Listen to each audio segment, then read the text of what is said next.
Good evening, welcome to APTN National News. I'm Dennis Ward. The Mohawk community of Kanesatake and Oka are locked in contention over a proposed land settlement agreement, with tensions mounting following a public information session held this week. Both communities fear this could become the Oka crisis of 2019. Lindsay Richardson explains.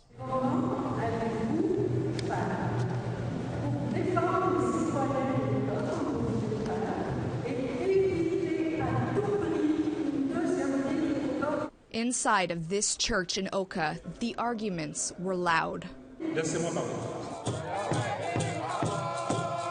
But outside, the drumming was louder. Est-ce que je peux demander à quelqu'un de fermer les portes, s'il vous plaît? On n'entend pas très bien à l'intérieur. It was supposed to be an open-door meeting, a public information session.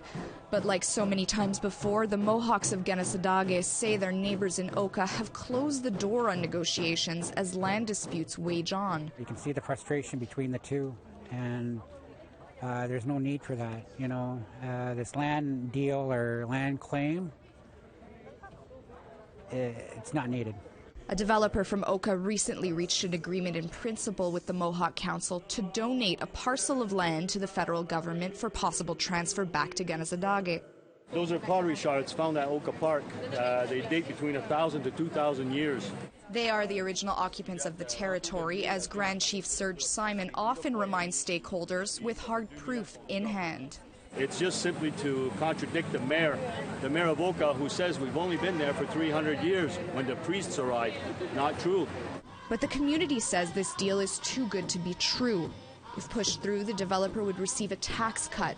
There's no guarantee Kanesatake will successfully reacquire the land from Canada, and no guarantee that Oka won't put up a fight to preserve what they say is their land. On va tout faire pour ne pas avoir de crise d'Oka, mais on veut se faire respecter. If a call on the federal government to intervene goes unanswered, both parties say the situation could implode, mirroring the 1990 Oka crisis.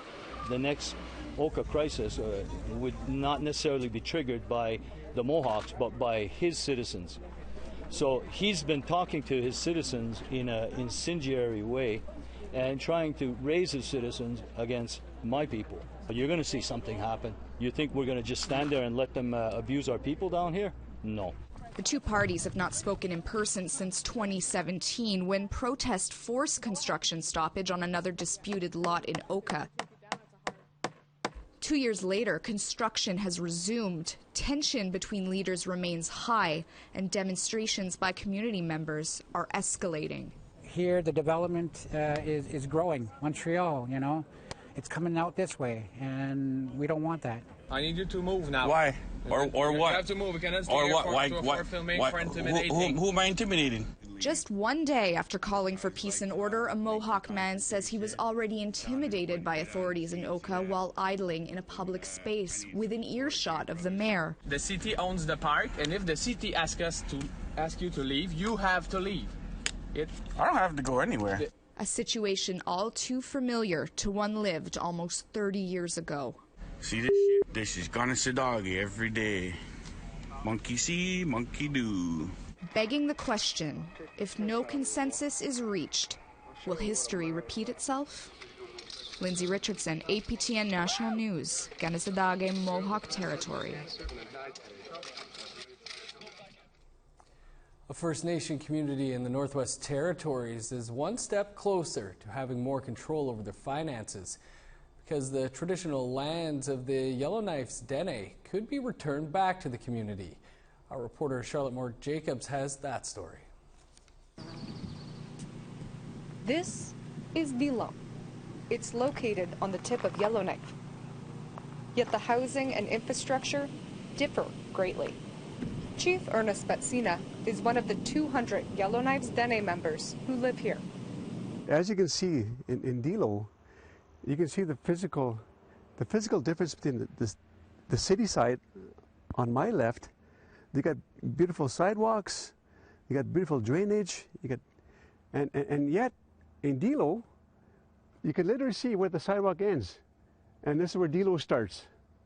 There's no sidewalks, there's no drainage. Right now, Dilo falls under Yellowknife jurisdiction. Seen a lot of changes throughout the years. Chief Betsina says it's created headaches for decades, as Dilo has to rely on the other Yellowknives Dene First Nation of Deda to access federal and territorial money for them. I'm just frustrated with the whole system. Like, and yet, and I mentioned again, the city gets granted in lieu of taxes to take care of us. Well, city, take care of us. But Dilo will hopefully have its own jurisdiction. We are pleased to know that the Yellowknife Dene First Nation has reviewed and considered the boundary as proposed, and Yellowknife's mayor and council unanimously praised a proposed boundary change at a committee meeting this week. It's been a long time coming for Yellowknife's Dene leaders. It's pretty significant, and we've been years in discussion, not only with this, but previous city councils and mayors. The change would also include Joffel Island, Houseboat Bay, along with other important sites around the city. Pilot's Monument is a popular location for tourists, but if you look around, you'll see no signage showing the history of the Yellowknives Dene, except for this plaque located several meters down the hill and hidden in the bushes. But with the boundary change, Chief Betsina says more cultural markers will be posted. We want our sacred sites to be preserved. The boundary change is part of the larger Akecho land claim process involving the Yellowknives Dene, Litsoke, and Denenekwe First Nation. Chief Betsina says the boundary change will give Dilo more control over money for housing, programs, and services. Pretty optimistic. Pretty optimistic that good changes are going to be coming, and more changes. thank you. Ms. Besshill, did you want to touch The city of Yellowknife will likely grant a formal approval at the next council meeting this month. At that time, it'll be up to the territorial government to make a recommendation to the Minister of Lands. Charlotte Moore-Jacobs, APTN National News, Dilo. You may remember the story of Charlie and Masqua. Last fall, the two orphaned bear cubs were rehabbing in Alberta. In June, the cubs were released by Alberta Environment and Parks. But on Canada Day, 16-month-old Charlie was shot and killed by a farmer. The Cochrane Ecological Institute says that Charlie was released too close to human settlements. APTN's Chris Stewart has more. Cleo Smeaton has been rehabbing animals here since the 60s. Thousands of animals of all types. She helped reintroduce the swift fox to the Kainai people and Blackfoot people in Montana. She was given a Blackfoot name for her work. Since 1986, the Cochrane Institute has been rehabbing black bear cubs for release back into the wild. Smeaton says the two cubs, Charlie and Masqua, should have been released as a pair and far from human settlements. Alberta Environment and Parks disagreed and released Charlie in June near Crow's Nest Pass in southern Alberta. 2 weeks later, he was shot by a farmer. Smeaton says Charlie was released too close to humans. It made more sense to put both cubs in one transport, take them up to the Wilmore Wilderness area, and let them go together up there, rather than put them in two separate transports with 4 drivers going to the opposite ends of the province. And the southern part of the province is way more human impacted than the north. Smeaton was also disappointed with the timing of the release. She feels a winter release gives a much better chance of survival for cubs. That if you release in the winter with an artificial hibernating box or an artificial den site, you have an 88% survival. Whereas if you release in the summer, you have a 55% survival. And in actual fact, that is what happened with Charlie and Masqua, because one is still alive, Masqua, and the other one is dead. Smeaton says there is available space in southern Alberta. The Kainai Blood Tribe have plenty of land for bears. They have been extremely supportive of bear release. So they wrote to the previous minister to say they supported bear release, rescue and release. So obviously if you're going to release bears, talk to the Kainai and say, what do you recommend? Where should we do it? Alberta Environment and Parks did not agree to an on-camera interview. They did release a statement which read in part, "Best practice indicates that releasing wildlife in the location where they were originally found is the best option, which is what was done in the case of the 2 bears rehabilitated at the Cochrane Ecological Institute." After Charlie's death, Alberta Environment and Parks are evaluating the Institute's ability to handle bear cubs. Smeaton says she believes both cubs would likely be alive had their recommendations been followed. This is the first incident of human-wildlife conflict resulting from wildlife rehab in Alberta to happen ever in Alberta. And we started doing it in '86. So that is a significant indication that it probably wouldn't have happened had they been released as a sibling group up in a suitable release site. Masqua is apparently doing well so far. She was released in the Grand Cache area. Chris Stewart, APTN National News, Cochrane, Alberta. Coming up after the break, we'll speak with a therapist and public educator about how to handle unwanted messages and the backlash that can follow from speaking out.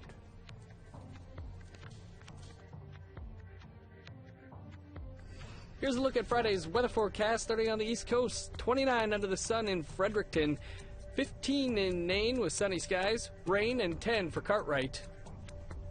33 with showers for Montreal, 20 in Sept-Îles with showers. A rainy day for Sarnia, London, and Toronto with a high of 34. Sunny and 28 in Thunder Bay, showers and 25 for Sioux Lookout. 14 under sunny skies in Churchill, showers for the Paw with a high of 20, 18 with rain in Norway House.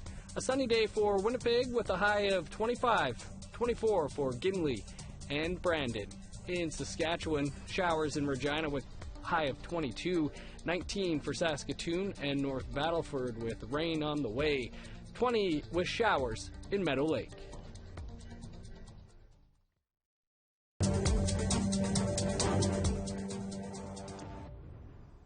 Welcome back. A broader conversation about online harassment continues to unfold following online accusations of unwanted messages online from Manitoba's top Indigenous leader. For more on what to do if it happens to you, we're joined now in studio by Jara Fraser, a public education facilitator in the Sexual Assault Crisis Program at Clinic in Winnipeg, and via Skype, Deanna J. Ledoux, a grief and recovery therapist and mental health therapist. She's the CEO of her own company, Women Building Bridges.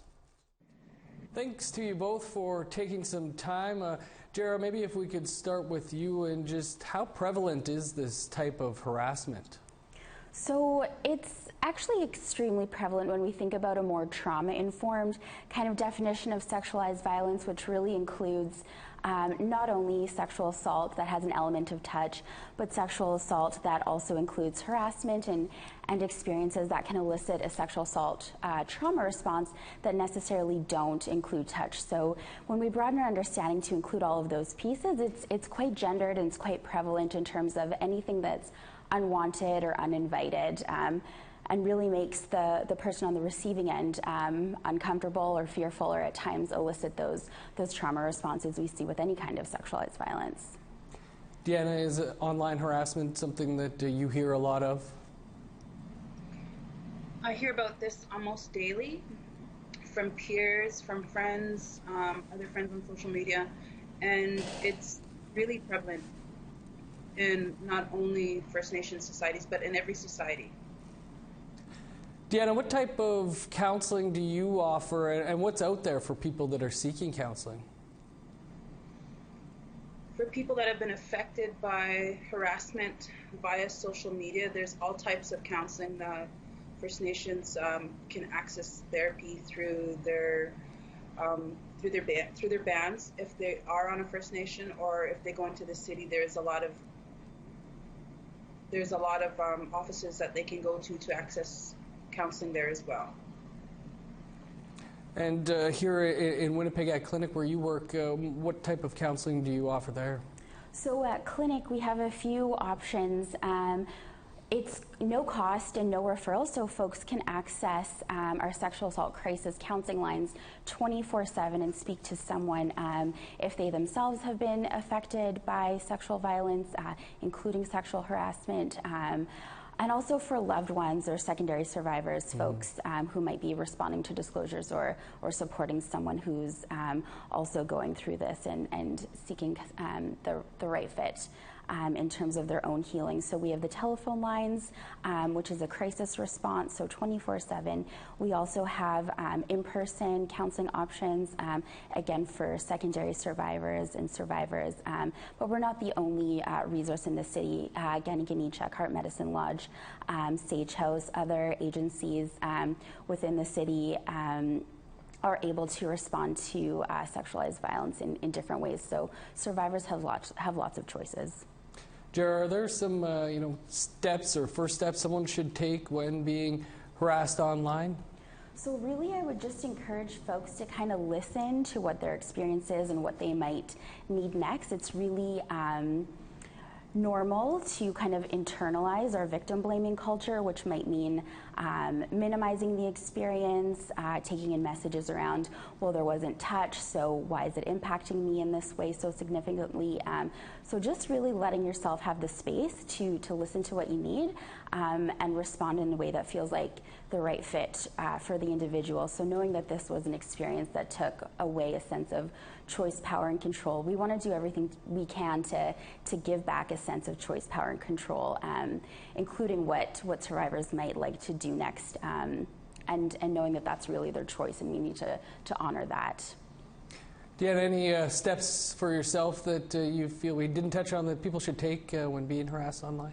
The first thing that you can do is to confront the person directly, and this more than likely will stop it. But if it doesn't, you need to keep track of the messages. You need to ask your carrier to keep the messages for you, take screenshots, and again, if it continues, to go to the police or to the RCMP, because any type of inboxing repeatedly that's unsolicited is considered harassment.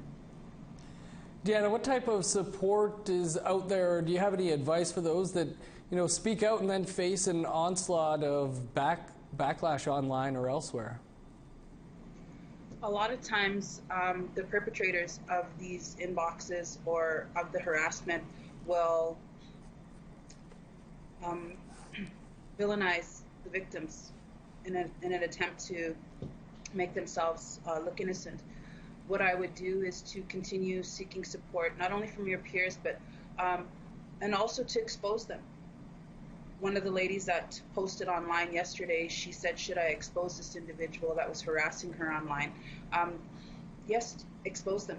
Expose them, let other people know that this is their character, and eventually they'll have to stop harassing women. But mind you, it's not only men that harass. I've had male clients that have come to me being harassed by females. So this is not just a man perpetrating women, this is women perpetrating men. Right. Jared, for yourself, any advice to those out there that are facing backlash for speaking out? I think I would just encourage survivors to trust themselves and to know what they need and to seek out what feels like the right fit for them, as these are all really personal and individual decisions in terms of reporting options, healing options, counseling options, and just talking to someone who can help you unpack that can be really meaningful in of itself. Deanna and Jared, we'll have to leave it there. Big thanks to you both for taking some time for us. Thanks for having us. Dragon's Den-like competition at a powwow has led one entrepreneur to grow his own business. More on that coming up after the break.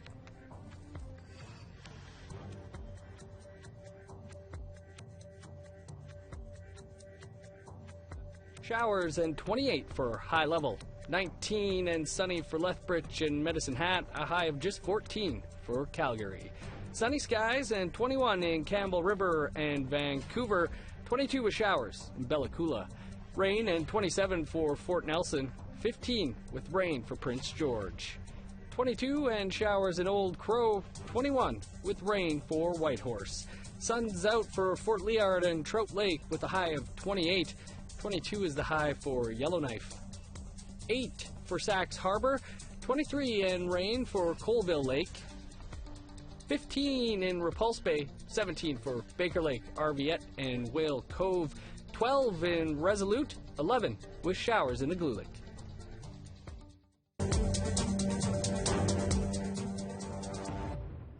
Welcome back. An Algonquin man from Kitigan Zibi is brewing up success with his organic tea leaf garden. Our Amber Bernard has more. All right, I'll just grab some peppermint from here and hang this up. Keoki White Duck grows dozens of tea leaf plants in his small but thriving garden.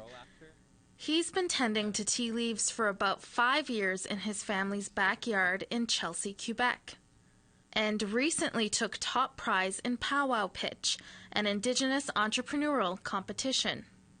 And then they select winners, and I was fortunate to win the first place prize. He won $5,000 that will go towards growing his business. This plant is a really interesting one. It's probably the most out of any plant to have in the garden. It's the most attractive towards bees. What started out as a punishment quickly turned into a passion for white duck. It came back when I was in high school. I missed a rugby game, and my dad was not happy with me, so he made me work outside, and now where my vegetable garden is, pulling a sumac tree out of bricks. And we got to talking about soils and growing stuff, and so he brought me to the store and he bought me some seeds, and I planted my first seeds that day, and I've been planting seeds ever since.